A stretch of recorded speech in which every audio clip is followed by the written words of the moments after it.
предстоящо предаване в рубриката Неговото живо слово "Намерете отворената врата" от поредицата на пастор Марк Финли "Писма от един самотен остров".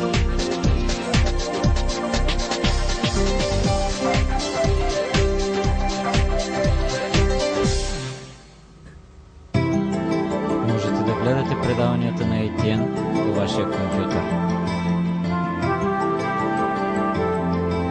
Виждате изписан вебсайта.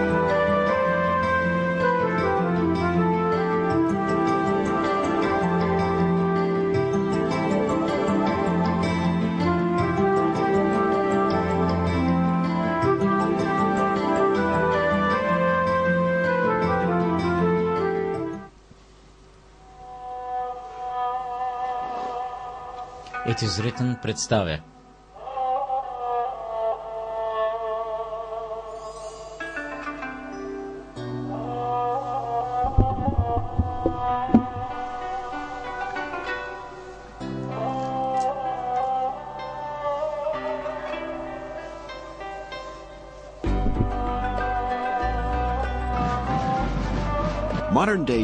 Съвременна Турция е едно впечатляваща смесица от индустрия и богата земеделска земя,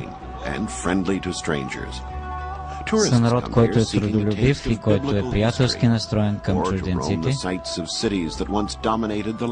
Да посетим заедно онези места, които някога са доминирали над пейзажа, древните римски руини. Остров Патмос, Гърция. Апостол Йоан е писал своите писма върху един малък самотен остров, недалеч от брега на Турция. Той е писал тези писма до току-що създадената християнска църква. Много от тези църкви са се намирали под тежкия удар на гоненията. Днес ще посетим Филаделфия и ще открием какво съдържа писмото към тази църква, писано от един самотен остров. Добре дошли в църквата, в Турция, земята на 7-те църкви, за да започнем заедно нашето пътуване и да проследим онези места, които Йоан е описал в Откровение. Турция е земя, където християнството някога е процъфтявало, но сега е доминирано от мюсюлмански минарета.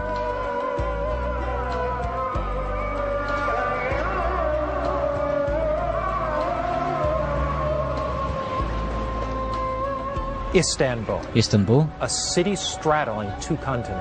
град, който буквално е разкрачен и разположен на 2 континента. Това е един огромен мегаполис с 10 милионно население. Има над 2000 джамии. 90% от населението изповядват исляма. Тук имаме една впечатляваща примес от гръцка, византийска и ислямска култура. С уличките отекват стъпките на древни хора, които векове наред са населявали това място. Но днес има нещо важно. Една врата е променила хода на историята. Как една отворена врата може да промени и нашия живот?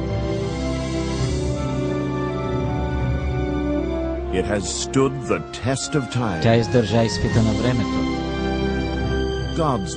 Божията книга, Библията, все така актуално в днешния сложен свят. It is written, разнасящ надеждата по цялото земно кълбо. Представена от Марк Финли. Намери отворената врата.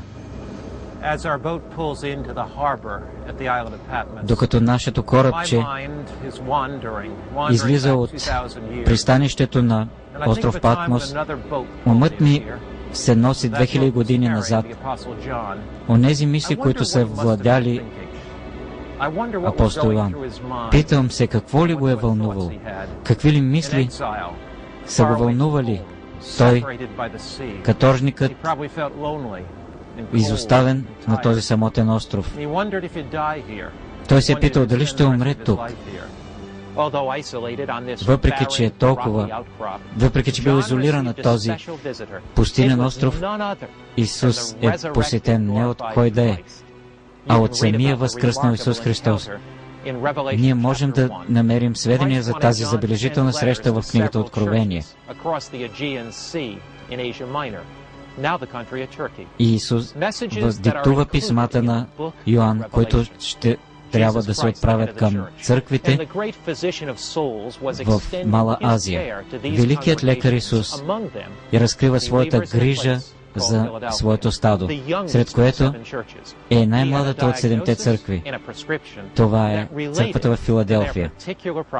В неговите диагнози и в неговите предписания има толкова конкретни думи, които се отнасят за техния съответен проблем.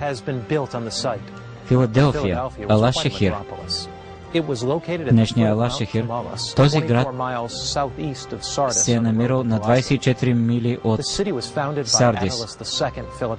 Той е бил основан от Аталос II Филаделф и името на града означава братска любов. Това е било един впечатляващ жест, защото често пъти принцовете са водили битки на живот и смърт за престола, а тук двама братя показват обичта си. Едно страшно земетресение разрушава в древността Филаделфия, но император Тиберий я възстановява. За Филаделфия са говорили като за малката Атина. И така, писмото на Исус е отправено към един голям римски град. Християните са обградени от храмове, от амфитеатри, но те са имали един голям проблем. Те се чувствали, че са заплашени. Нека да погледнем и веста, която Йоан пише и отправя към църквата в Филаделфия. Това е едно от най-насърчителните писма, които можем да прочетем. Но нека първо да прочетем диагнозата, която Исус, великият лекар, дава на боледуващите вярващи по това време. Нека да прочетем. Знам, че имаш малко сила, но си опазил Словото ми и не си се отрекал от името ми. Интересен коментар, нали? Дори впечатляваш. Имаш малко сила. Християните в Филаделфия са ослабвали духовно. Но забележете диагнозата.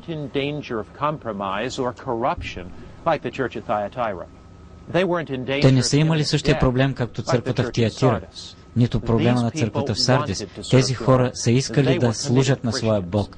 И те са били посветени християни, пазили са Божието Слово. Те не са се отрекли от името. Но великият лекар е видял, че те имат малко останала сила, че тяхната вяра избледнява.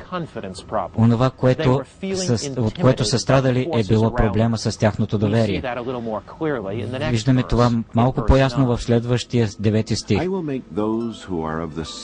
И ще накарам онези, които са от сатанинската синагога, които претендират, че са юдеи, но не са и са лъжци. Ще ги накарам да дойдат и да ти се поклонят и да признаят, че съм те възлюбил. Очевидно, имало е и юдеи в Филаделфия, които са враждували по възможно най-суров начин с християните. Някои от равините са били доста фанатично настроени. Исус ги нарича синагога на Сатана. Христос пообещава, че тези фанатици ще паднат и ще се поклонят пред верните му ученици. Така че да разрече църквата в Филаделфия е възлюбена от самия Бог. С други думи, Той иска да ги въздигне от едно място на слабост и малко сила до едно място на увереност и пълна сила, че ще победят. Да бъдат уверени в това, че са най-скъпо нещо за Бога. Това е православния манастир Свети Йоан, който е изграден на остров Патмос в 1088 година. Манастирът сам по себе си е остров в острова. Неговите взаимно свързани вътрешни дворове, стълби, всички са изградени в границите на едни дебели защитни стени.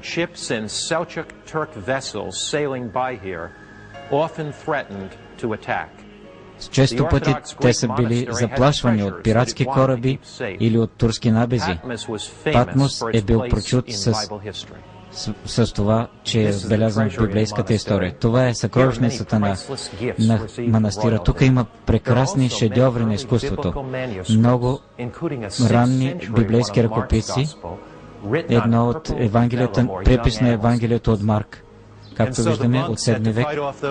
И така, монасите са се чувствали на сигурно място вътре в тези огромни укрепления.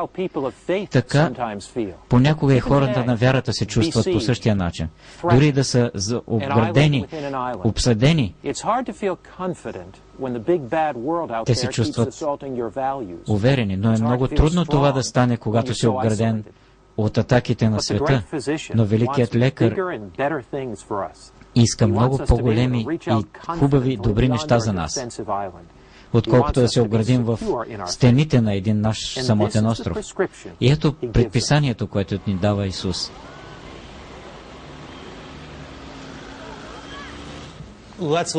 Нека отново да погледнем какво гласи писмото до Филаделфия.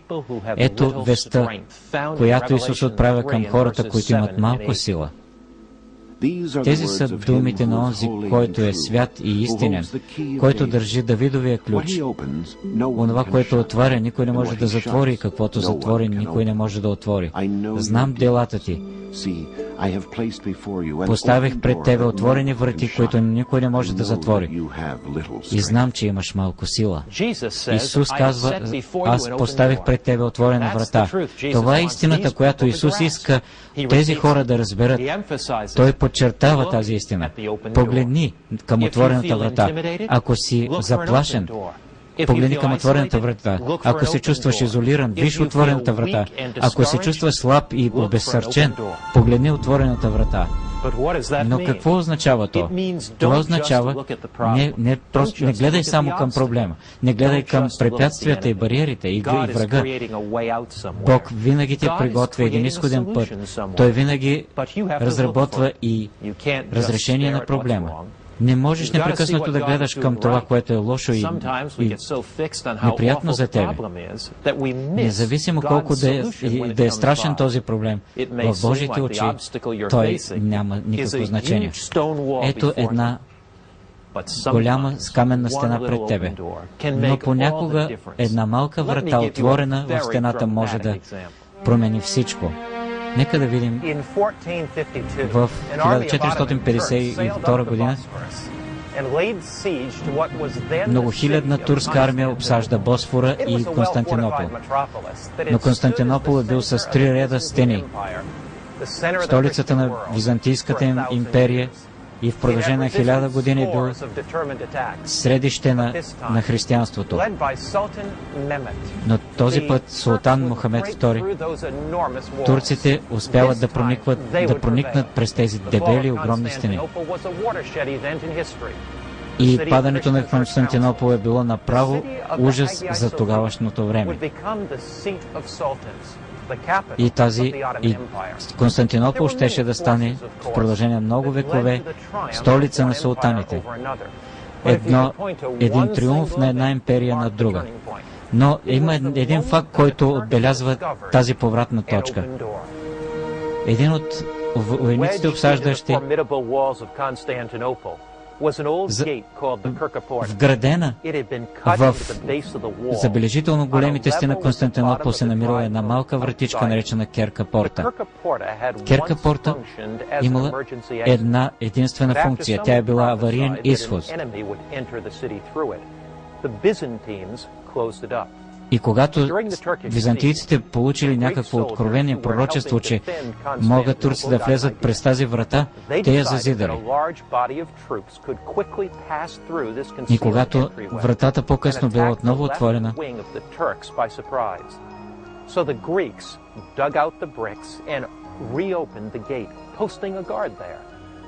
По време на обсадата гърците постигнали известни победи над турците, затова решили да раззидат, да развалят зидарията на вратата.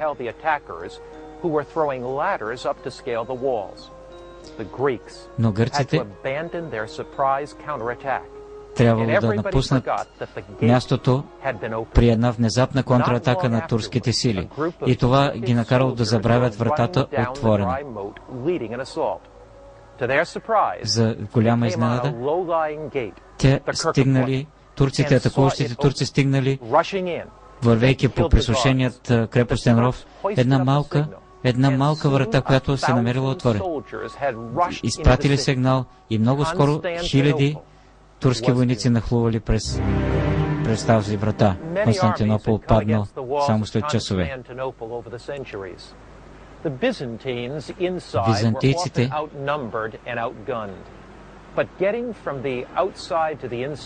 Византийците били с малко сили, за да се противопоставят на турската армия, но тези огромни и силни стени и фортификации им гарантирали успех при отбраната.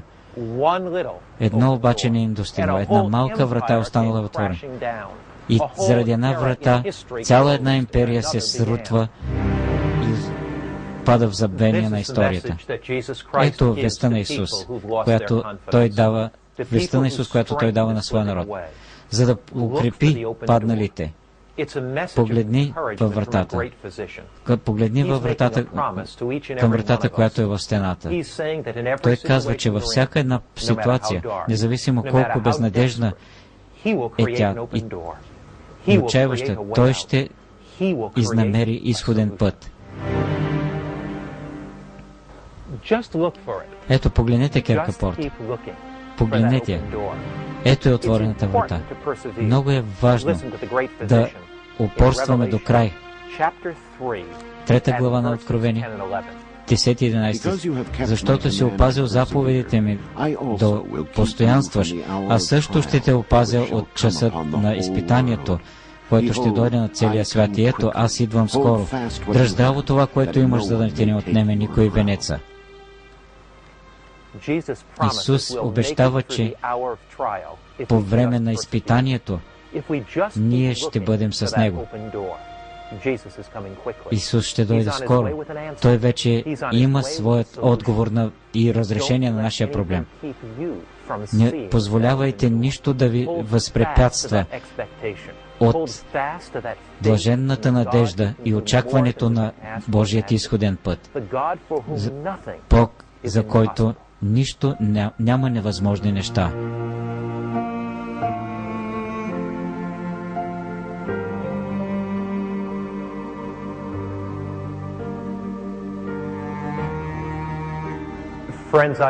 Приятели, аз вярвам в един Бог, който отваря вратите в нашия живот.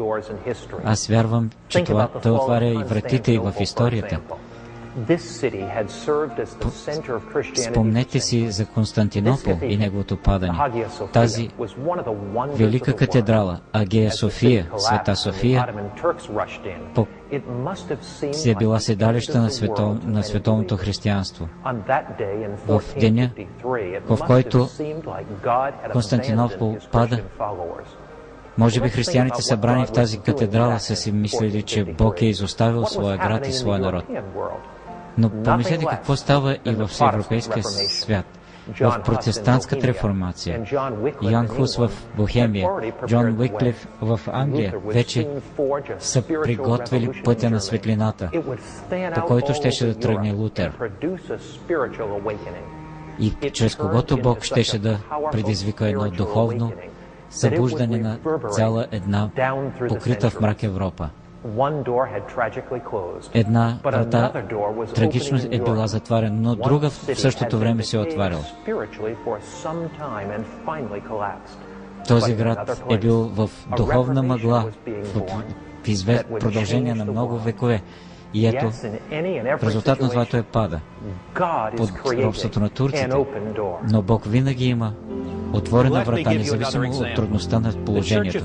Да ви дам и друг пример. Църквата в Филаделфия представлява определен период от църковната история. Това е периодът на духовното събуждане. Вече сме били свидетели на факта, че печатарската преса е можела да отпечатва хиляди Библии. Проявен е бил голям интерес към книгата Откровение и Даниил и пророчествата, съдържащи се в нея. Имало е голямо и силно очакване, че Исус ще дойде скоро. Всичко това е представлявало отворена врата за прогласяването на благовестието. И преди около 150 години първите адвентисти са вярвали, че на 22 октомври 1844 година Исус ще дойде. Много били от тях изоставили нивите си, но те чакали през целия ден, чакали през цялата нощ. Но вече на 23 октомври всички изпаднали в дълбоко отчаяние. Това било дълбока и трагична грешка. Всичките очаквали, че Исус ще дойде да възстанови царството си на земята. Подобно на учениците, които очакваха, че Той ще възстанови Израилевото царство, но умря на кръста. И това беше дълбока депресия, това предизвика дълбоко отчаяние и депресия в тях. След това адвентистите започват да изучават внимателно с молитва от истините в Откровение.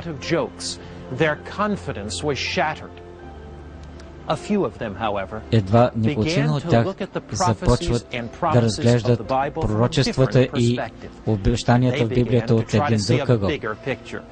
Те се постарали да видят по-голямата картина на истината в Библията.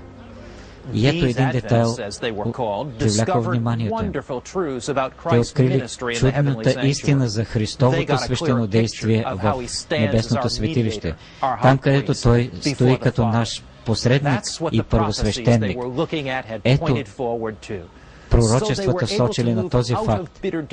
И така, тези пророчества ги извели от горчивото разочарование и ги пренести в надеждата на спасителното дело на Исуса Христа.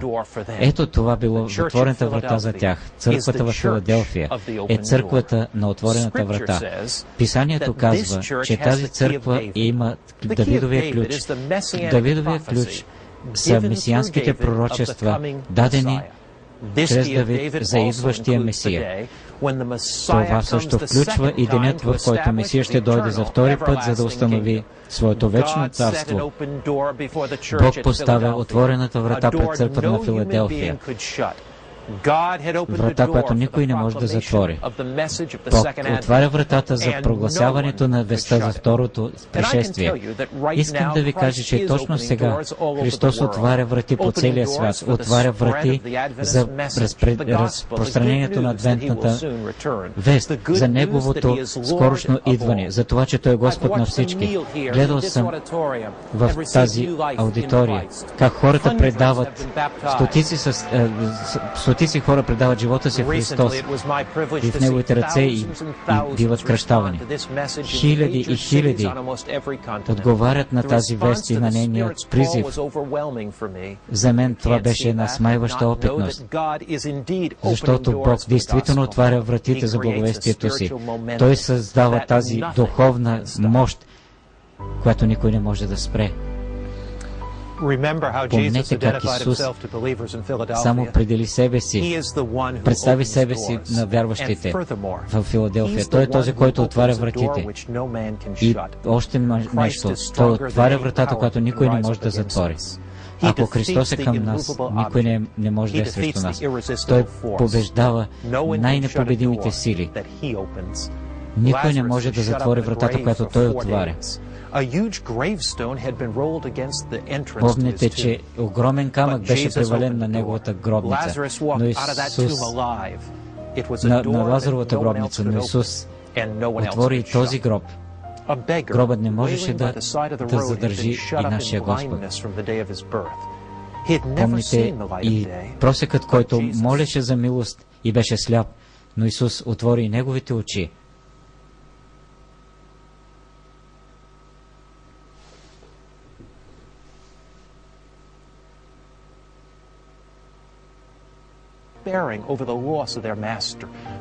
Всички те оплакваха загубата на своя Спасител. Вярата им беше разбита, но Христос се яви в този момент и каза: допуснете раните ми. И тези 12 души с пълнота на вяра и на храброст тръгнаха по света да разгласяват свидетелството за своя възкръснал Спасител. Точно това прави и великият лекар. Той изпраща своята вест на утешение и на увереност към тебе, когато вярата ти е разбита. Независимо какви са обстоятелствата, погледни напред към вратата, която Той е отворил. Погледни към живота, който Той е променил за тебе. Сега ви поканвам да положите вярата си в отворената врата, която Бог е предоставил за вас. Не позволявайте житейските проблеми да отвърнат погледа ви от тази отворена врата. Решете твърдо в себе си да следвате пътя на отворената врата. Продължавайте да упорствате и постоянствате, за да преминете през отворената врата, която е отворена от Христовата ръка. Искате ли сега да кажете: татко, аз искам да видя светлината небесна през тази отворена врата, която да разсея мрака на моя живот? Аз гледам и търся тази светлина. Искате ли сега да се помолим? Скъпи татко наш, ние те славим, защото ни даваш такова силно насърчение. Ти си великият лекар, който можеш да посрещнеш всяка наша нужда. Ние се нуждаем от Тебе, от Твоето виждане, от Твоята утеха. Молим Те, татко, отвори вратата, която си приготвил за нас. Молим Те, помогни ни да гледаме само на нея, докато Ти се появиш пред нашите очи. В името Христово. Амин. Бог има една лична вест към тебе, идваща от Филаделфия, независимо от какви са обстоятелствата на твоя живот. Погледни към Бога, за да ти посочи отворената врата, която стои пред теб. Защото не само с хляб ще живее човек, но с всяко слово, което излиза от Божиите уста. Намерете отворената врата, представена от Марк Финли.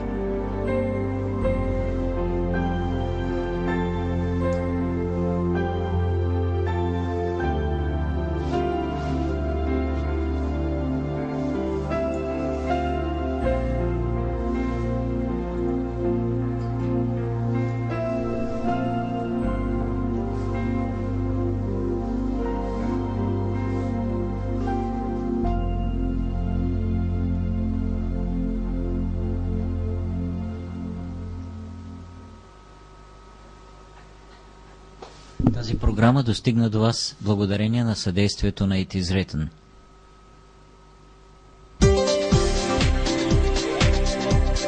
Предаванията през следващата седмица по ATM са в научилищна дискусионна група.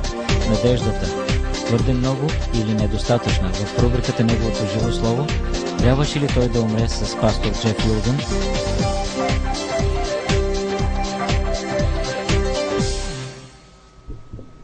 Благодарим ви, че бяхте заедно с нас. Ще се видим при следващото предаване на Адвентна телевизионна мрежа.